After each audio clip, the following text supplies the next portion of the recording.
Bolsonaro deu um show na UTI. Isso faz parte do plano permanente de vitimização e da tentativa de humanizar o chefe da organização criminosa que planejou e executou a tentativa de golpe do 8 de janeiro. Gente, chega a ser patético, né? A gente tem que tratar até com uma certa ironia de tão ridículo que de tão ridícula que foi a conduta do Bolsonaro. Então vamos aos fatos. Né?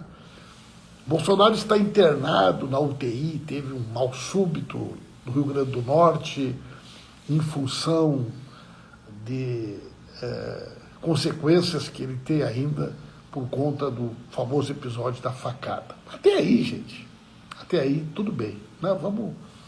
Vamos dar de barato que esse fato realmente é isso mesmo, né? Ocorre que esse é o período em que está contando o prazo para que as pessoas denunciadas, desde que ele se tornou réu no STF, tem um prazo que começa a contar para a defesa apresentar a defesa prévia. Esse prazo começa a contar quando todas as pessoas são notificadas. E os demais denunciados, o Braga Neto e os outros, foram notificados, e o Bolsonaro, porque estava se recuperando, a justiça não tinha como notificar. E por conta disso, evidentemente, a defesa e a estratégia do Bolsonaro ganhando tempo. Até aí, está tudo dentro da mais absoluta normalidade, correto? Muito bem. Na segunda-feira, na UTI, supostamente mal, ou pelo menos precisando estar na UTI, o Bolsonaro dá uma entrevista ao vivo no SBT. Ao vivo. Deitado na UTI, cheio de fio, cheio cheio de coisa na máquina, ali, faz um vídeo ao vivo no SBT.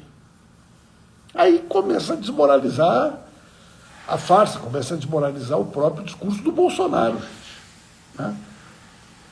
Se o cara está na UTI, a UTI é um local que requer uma série de cuidados, enfim, eu nunca tinha visto, né, a figura ir lá e fazer um ao vivo no SBT. Evidentemente que ele sabia o que ele estava fazendo. Não satisfeito, na terça-feira ele faz uma live. Ele faz uma live com a participação dos filhos. Então, segunda ele dá entrevista, terça-feira ele faz um ao vivo da UTI, né, com os filhos, e evidentemente que aquilo virou já uma espécie de um deboche, uma provocação. O cara está na UTI, segunda-feira dá uma entrevista ao vivo no SBT e terça-feira faz uma live com os filhos. Bom, na quarta-feira ele ia fazer um piquenique. Na quarta-feira ele ia fazer uma reunião. Já tinha mostrado o vídeo com a Michele, fazendo curativo, fez a live, né, fez um ao vivo com o SBT segunda, fez a live com os filhos na terça. É natural, né? A justiça diz, bom, se o cara tem condição de dar uma entrevista no SBT, se o cara tem condição de fazer uma live com os filhos, por que razão, então, ele não pode receber a oficial de justiça para ser notificado? Né? Ele sabia que ia ser notificado, tanto é que eles posicionaram as câmaras e transformaram a UTI num estúdio. E a oficial de justiça não sabia que estava sendo gravada. Na realidade, estava tudo montado para que no momento que o oficial de justiça chegasse para entregar a notificação, ele fizesse o teatro que fez. E, na realidade, foi a terceira, né?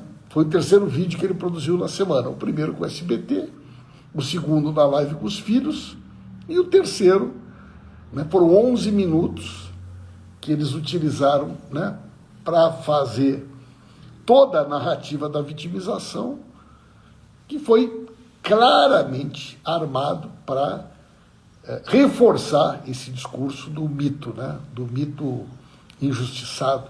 Agora, gente, o Bolsonaro é muito covarde, né, gente? Quer dizer, o cara é militar, né?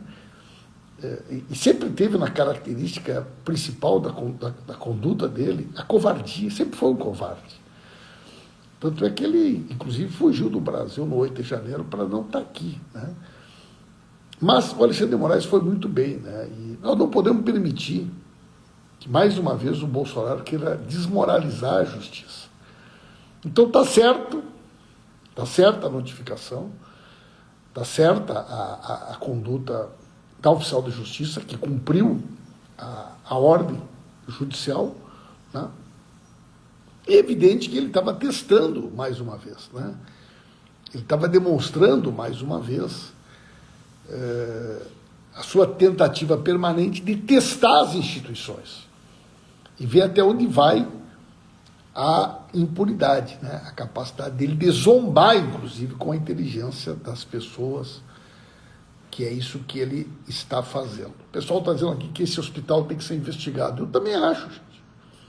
Eu também acho que esse hospital tem que ser investigado.